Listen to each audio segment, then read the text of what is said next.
వైసీపీకి ప్రతిపక్ష హోదాపై కౌంటర్ ఇచ్చారనే సాకుతో ఆంధ్రప్రదేశ్ డిప్యూటీ సీఎం పవన్ కళ్యాణ్ని జగన్మోహన్ రెడ్డి ఏ స్థాయిలో ట్రోల్ చేశారో కొత్తగా చెప్పుకోవాల్సిన పని లేదు. పవన్ కళ్యాణ్ కార్పొరేటర్కి ఎక్కువ, ఎమ్మెల్యేకి తక్కువ అంటూ తాడేపల్లి వైసీపీ కేంద్ర కార్యాలయంలో పెట్టిన ప్రెస్ మీట్లో ఎద్దేవా చేసినటువంటి జగన్పై ఇప్పుడు సోషల్ మీడియాలో సర్వత్రా విమర్శలు వెల్లువెత్తుతున్నాయి. ముఖ్యమంత్రిగా పనిచేసినటువంటి వ్యక్తే ప్రజాస్వామ్యాన్ని, భారత రాజ్యాంగాన్ని అపహాస్యం చేయటం ఏమిటి అనేటువంటి కామెంట్స్ వస్తున్నటువంటి తరుణంలో జగన్మోహన్ రెడ్డి వైఖరిపై, అలాగే నారా లోకేష్ కామెంట్లపై ఇన్ డీటెయిల్గా, ఇన్ డెప్త్గా డిస్కస్ చేద్దాం ప్రముఖ political analyst, senior journalist Lalith Kumar గారితో. లలిత్ గారు నమస్తే. నమస్తే సాధు.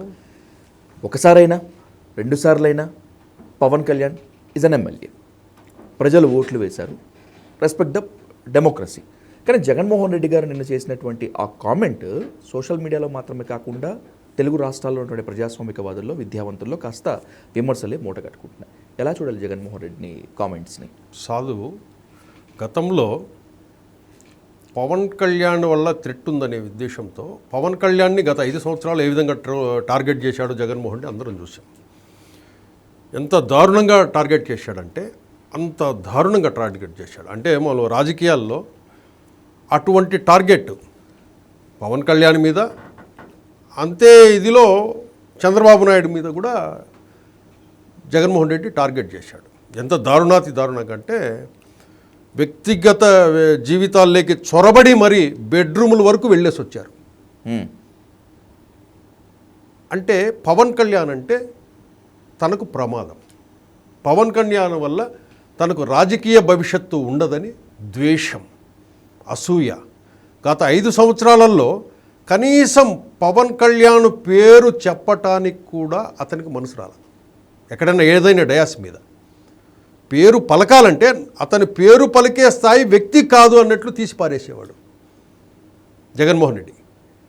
అటువంటి మనస్తత్వం కలిగిన వాడు ఎప్పుడైతే పవన్ కళ్యాణ్ చెప్పి అదంపాతాలానికి తొక్కాడో ఆ ఓటమిని డైజెస్ట్ చేసుకోలేకున్నాడు ఇప్పటికీ. అప్పుడప్పుడు ఏమవుతుందంటే ఈ పవన్ కళ్యాణ్ విషయం ఎక్కడైనా సందర్భం వచ్చినప్పుడు చాలా చీప్గా తీసి పారేస్తూ ఉంటాడు. అట్లాగే నిన్న కూడా ఏదో పవన్ కళ్యాణ్ ఏదో జీవితకాలానికి ఒక్కసారి అయ్యాడు ఎమ్మెల్యే అన్నట్టు చాలా లైట్గా తీసి పారేసిపోయాడు. అదే రీతిలో జన సైనికులు చేసే ట్రోలింగ్స్ ఎట్లున్నాయంటే జగన్మోహన్ రెడ్డిని కడిగి పారేస్తాను, ఫుట్బాల్ ఆడుకుంటున్నారు సోషల్ మీడియాలో. ఇదే జన సైనిక్స్ ఎంత దారుణంగా కంపారిజన్ చేస్తున్నారంటే అవి మనం చెప్పడం కంటే ఒకసారి వింటే కూడా బాగుంటుంది. వినిపించమంటే వినిపిస్తాను. వినిపించనా? ఓకే, సభ్యతగా ఉంటే సభ్యతగానే పవన్ కళ్యాణ్ను అసెంబ్లీలో చూస్తేనే ఉచ్చబూసుకొని వెళ్ళిపోయావు నువ్వు ఉండలేక అన్నది ఒకటి. నిన్ను చూసి ఎవరు లేస్తారు, పెంట మీద ఈగలు కూడా లేయవు జగన్మోహన్ రెడ్డి, అది నీ స్థాయి అన్నారు. ఆ విధంగా అనిపించుకోవాలన్నా ఏదో అక్కడికి లైట్కి తీసుకొని వెళ్ళిపోయింటే బాగుండేది. ఇంకొకటి, జగన్మోహన్ రెడ్డి ఎంత పవన్ కళ్యాణ్ టార్గెట్ చేస్తే కూటమికి అంత మంచిది. నువ్వు ఎంత రెచ్చగొడుతుంటే అంత కూటమికి మంచిది. ఈరోజు ఏ ఒక్కరూ కూడా కాపు సామాజిక వర్గం మొన్న 90% ఓట్లన్నీ కూటమికేశారు. జగన్మోహన్ రెడ్డి చేసే ఈ వ్యవహారము, ఈ మాటల వల్ల ఆ ఉన్న 10% కూడా, నీ దగ్గర ఉన్న 10% కూడా మొత్తం సాలిడ్గా ఇంకా జీవితంలో వైఎస్ఆర్సీపీ వైపు చూడరు కాపు సామాజిక వర్గం. అట్లాంటి పరిస్థితి జగన్మోహన్ రెడ్డి తెచ్చుకుంటున్నాడు. ఎక్కడ లౌక్యంగా ప్రదర్శించాలి, ఎక్కడ ఏంటి అనేది ఇతనికి తెలియటంలా. ఇంకా వన్ వే అంటే మనమంతా ప్రకృతికి బద్ధులమై ప్రకృతి తగ్గట్టు మనం నడుచుకుంటూ వెళ్తాం. కానీ జగన్మోహన్ రెడ్డి మనస్తత్వం ఎలాంటిదంటే ప్రకృతికి ఎదురుండి పోవాలంటాడు. అది సక్సెస్ అవుతాడా, ఫెయిల్ అవుతాడా? అట్లాగే మొన్న ఫెయిల్యూర్ కూడా అలాగే వచ్చింది.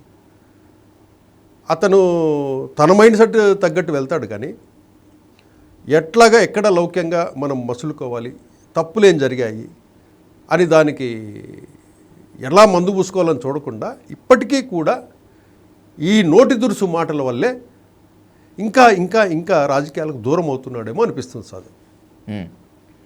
నిన్న జగన్మోహన్ రెడ్డి గారి ప్రెస్ మీట్ మొత్తం అంతా చూస్తే కూటమి సర్కార్ ఇదిగో ఇక్కడ ఫెయిల్ అయింది, ఈ హామీ ఇవ్వటం వల్ల ఫెయిల్ అయింది అని చెప్పి ఆయన వీడియో పరంగా చూపించారు. చంద్రబాబు నాయుడు గారు ఎన్నికలకు ముందు ఏం చెప్పారు, ఎన్నికల తర్వాత హామీల గురించి అసెంబ్లీలో ఏం చెప్పారని చెప్పి. టు బీ ఫ్రాంక్ కనుక చూస్తే అది కంపాటబిలిటీగానే కాస్త రీజనబుల్గానే ఉంది. కానీ లాస్ట్ మినిట్లో అడిగినటువంటి క్వశ్చన్ పవన్ కళ్యాణ్ మీద చేసినటువంటి ఆ పాసింగ్ కామెంట్, ఆ స్టేట్మెంట్ టోటల్ మొత్తాన్ని నాశనం చేసింది అనుకో. మొత్తం నాశనం చేసింది. అసలు ఆ విషయాన్నే అది సైడ్కి వెళ్ళిపోయింది. ఇంకొక విషయం ఏంటంటే, నువ్వు ఏదన్నా మాట్లాడదలుచుకుంటే అసెంబ్లీకి వచ్చి మాట్లాడు. నీకు సమయం ఇవ్వకపోతే అప్పుడు ప్రశ్నించు. నీకు ప్రజల్లో ఇంకా సింపతి పెరుగుతుంది. నువ్వు ఇంట్లో కూర్చొని ప్రెస్ మీట్లు పెడతావు. నీ ముందున్న వాళ్ళు ఎవరు ప్రెస్ వాళ్ళని కూడా ఎవరికి తెలియదు. ఎక్కడైనా ప్రెస్ మీట్ పెడితే ప్రెస్ మీట్ పెట్టిన వాళ్ళు అలాగే ఆ ప్రెస్ మీట్కి అటెండ్ అయిన వాళ్ళని కూడా జస్ట్ విజువల్స్లో చూపిస్తారు. కానీ జగన్మోహన్ రెడ్డి దగ్గర ప్రత్యేకత ఏమిటంటే, ఆయన ప్రెస్ మీట్లో విలేకరి ఎవరు కనపడరు. అసలు అటువైపు విలేకరులు ఉన్నారా, ఆ ఉన్నది విలేకరులేనా లేకపోతే వైసీపీ కార్యకర్తలా అనేది ఎవరికి తెలియదు. కేవలం ఆయన ఇంట్లో కూర్చొని ఒక వీడియో రిలీజ్ చేసి వెళ్ళిపోతాడు. ఆ విధంగా ఉంది. అతను నిజంగా చిత్తశుద్ధి ఉంటే ఇదంతా మీరు అసెంబ్లీలో మాట్లాడితే బాగుంటుంది. అసెంబ్లీలో నాకు ప్రతిపక్ష హోదా ఇస్తేనే వస్తానంటాడు. అది రాదని చెప్పి మేము ఇవ్వను అని చెప్పి వీళ్ళు డైరెక్ట్గా చెప్పేసినారు. అటువంటిది జగన్మోహన్ రెడ్డి ఇంకోసారి ఇట్లా ప్రెస్ మీట్ పెట్టి ఇండ్ల దగ్గర నుంచి ప్రెస్ మీట్లు పెట్టి వీడియోలు రిలీజ్ చేసినా కూడా గవర్నమెంట్ స్పందించకుండా ఉంటే మంచిది. వీళ్ళు స్పందించడం వల్ల ఆయన మాట్లాడుతుంటాడు. ఓకే, మీరు స్పందించకపోతే వాటి మీద మీరు ఇంట్లో కూర్చొని మాట్లాడితే మేము స్పందించము అని క్లియర్ కట్గా చెప్పేయండి. మీరు ఏదైనా మాట్లాడదలుచుకుంటే అసెంబ్లీకి వచ్చి మాట్లాడండి, మేము సమాధానం చెప్తాం అని కూటమి కనుక ఒక నిర్ణయం తీసుకుంటే అతను ఆ ప్రెస్ మీట్లు కూడా పెట్టడం వదిలేస్తాడు. అంతే కదా. నారా లోకేష్ నిన్న అనవసరంగా రియాక్ట్ అయ్యారా అనుకోవచ్చు అట్లా? నారా లోకేష్ ఎందుకంటే కూటమిలో పవన్ కళ్యాణ్ గారు ఒక కీలకమైన వ్యక్తి. పవన్ కళ్యాణ్ని అన్నగా భావించే లోకేష్ ఎప్పుడైతే ఉప ముఖ్యమంత్రిని ఆ విధంగా మాట్లాడాడో దాని మీద అతను స్పందించాడు. తప్పేముంది? కూటమిలో ఒక వ్యక్తిని టార్గెట్ చేసి మాట్లాడినప్పుడు ఎవరైనా స్పందిస్తారు. ఇప్పుడు చంద్రబాబు నాయుడు గారిని టార్గెట్ చేసి ఏదైనా మాట్లాడితే కనుక పవన్ కళ్యాణ్ స్పందిస్తాడు. వాళ్ళు క్లారిటీతో ఉన్నాడు. ఇక్కడ క్లారిటీ లేనిది కన్ఫ్యూజన్లో ఉండేది జగన్మోహన్ రెడ్డి. ఇప్పటికీ జగన్మోహన్ రెడ్డి మెంటాలిటీ ఏంటో తెలియక ఇప్పుడున్న వైసీపీ కార్యకర్తలు కూడా ఏం చేయాలో దిక్కు తోచక ఇబ్బందులు ఎదుర్కొంటూ ఉన్నారు. ఈరోజు పోసాని కృష్ణమూర్తి అరెస్ట్ అయ్యాడు. రేపు కొంతమంది అరెస్టులు కాబోతున్నారు. ఈయనేమో బెంగళూరు వెళ్ళిపోయాడు. అంటే ఈ పరిస్థితి వైసీపీది ఈ విధంగా ఉంది. నెక్స్ట్ పవన్ కళ్యాణ్ మొన్న ఒక మాట అన్నాడు, 15 సంవత్సరాలు మేము కలిసే ఉంటున్నాం, కొట్టుకున్నా తిట్టుకున్నా ఒక మాట ఒకరినొకరు అనుకున్నా వాళ్ళు కలిసి ప్రయాణం చేసే దానికి సిద్ధం అనేసి ఆయన క్లారిటీ ఇచ్చేసాడు. అంటే ఏంటది? వైసీపీ వాళ్ళకి ఇచ్చినట్టు ఇండైరెక్ట్గా, అంటే కూటమి ఎక్కడ విడిపోదు అనేసి. అప్పుడు వైసీపీ వాళ్ళ లీడర్లలో ఏంటి, 15 సంవత్సరాలు వాళ్లే కలిసి ఉంటే జగన్మోహన్ రెడ్డి ఇంకా రాడు, జగన్మోహన్ రెడ్డిని మనం నమ్ముకొని ఉంటే కనుక మనకు రాజకీయ భవిష్యత్తు ఉండదు కదా అని చెప్పేసి ఆ ఉన్న నాయకులు కూడా ఏం చేస్తారంటే ఏదో ఒక పార్టీలో బీజేపీకు లేకపోతే జనసేనకు లేకపోతే టీడీపీలో చేరడానికి అదొక వ్యూహాత్మకంగా ఆ స్టేట్మెంట్ వదిలాడు పవన్ కళ్యాణ్. దీంతో అదే ప్రయత్నాల్లో ఉన్నారు వీళ్ళు. ఈ ఉన్న వైసీపీ లీడర్స్ కూడా అదే ప్రయత్నాల్లో ఉన్నారు. అలాగే జగన్మోహన్ రెడ్డి దగ్గరికి వెళ్ళి నాయకులు కొంతమంది లీడర్స్ వెళ్ళిపోతున్నారు, వాళ్ళు ఒకసారి పిలిపించి మాట్లాడితే బాగుంటుంది కదా అనేసి కూడా హెచ్చరించినట్టు మనకు సమాచారం. హెచ్చరించినా కూడా జగన్మోహన్ రెడ్డి ఎలా ఉన్నాడంటే, మీరు ఇటువంటి నాకు చెప్పొద్దు, పోయేవాళ్ళు పోనివ్వండి, పోయేవాళ్ళని పోనీయండి, మీరు బుజ్జగించద్దు అనే క్లారిటీతో ఆయన ఉన్నాడు. పోయేవాళ్ళని బుచ్చగిద్దాం ఏదో చెప్దామనే ఆలోచన కూడా ఆయనకు లేదు. అటువంటి వెళ్ళిపోతున్నారనే విషయాలు నాకు చెప్పొద్దని క్లారిటీ ఇచ్చేసాడు లీడర్లకి. కాబట్టి ఎవరైనా ఇంకా వెళ్ళిపోతారు, ఆ వెళ్ళిపోయే ఇన్ఫర్మేషన్ కూడా నాకు చెప్పొద్దని చెప్పేశాడు లీడర్లు. కాబట్టి ఇంకా లీడర్లు కూడా చెప్పే మార్గం లేదు. ఎవరు ఉంటే ఉండొచ్చు, లేకపోతే పోతే పోవచ్చు. ఆ విషయమైన క్లారిటీతో ఉన్నాడు. కాబట్టి ఇంకా జగన్మోహన్ రెడ్డి భవిష్యత్తు ఏ విధంగా ఉంటుంది అనేది మనం కొద్ది రోజులు వేచి చూడాలి. తనకై తాను తప్పులు చేసుకొని భస్మాసుర హస్తాన్ని తన నెత్తి మీద పెట్టుకుంటున్నాడా, తను పెడుతూ తన నెత్తి మీద పెట్టుకుంటే ఇదే భస్మాసుర హస్తాన్ని మిగతా లీడర్ల మీద కూడా పెడుతున్నాడేమో అనిపిస్తూ ఉంది. ఎందుకంటే ఆయన నమ్ముకున్న లీడర్లు ఉంటారు కదా, ఆయన నమ్ముకున్న సామాజిక వర్గం ఉంది కదా.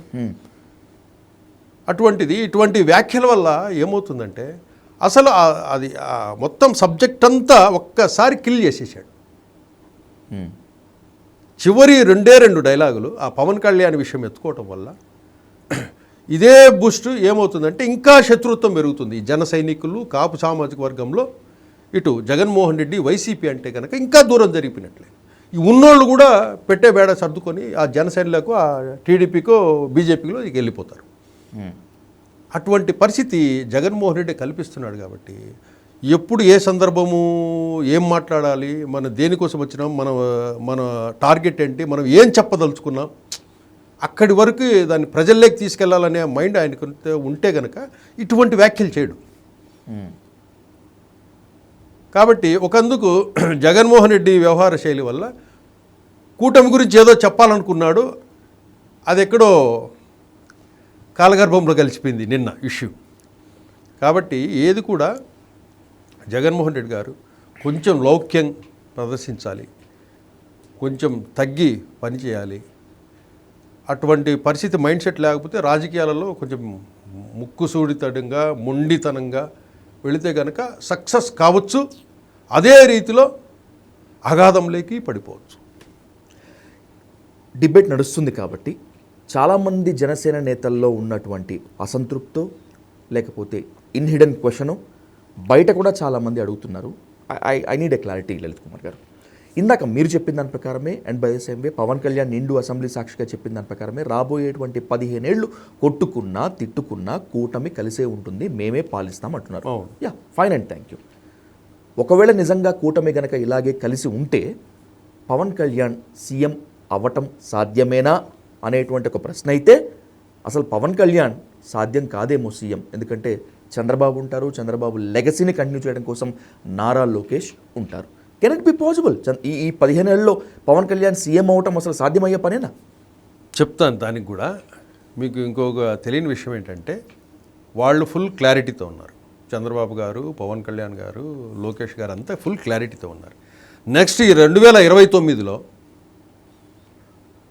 ఒక టర్మ్ పవన్ కళ్యాణ్ సీఎంగా ఉంటాడు, నెక్స్ట్ టర్మ్ లోకేష్ సీఎంగా ఉంటాడు.